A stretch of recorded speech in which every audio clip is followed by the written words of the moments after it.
நாள் 27. இன்றும் நாம் சில வார்த்தைகளை எழுதி தெரிந்து கொள்வோம்.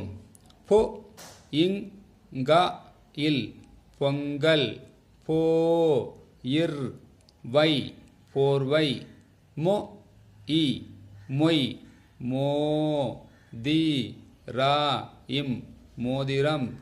தி இன் நை திண்ணை. யோ ரா இம் திண்ணையோரம். ரொ இட் டி ரொட்டி.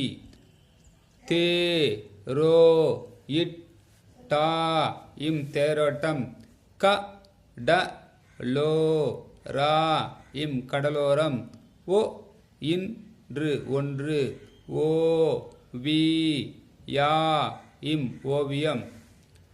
ஒவ்வொரு வார்த்தையும் குறைந்தது 10 முறையாவது எழுதி பழக வேண்டும். வீடியோவை பலமுறை பார்த்து தெரிந்து கொள்க.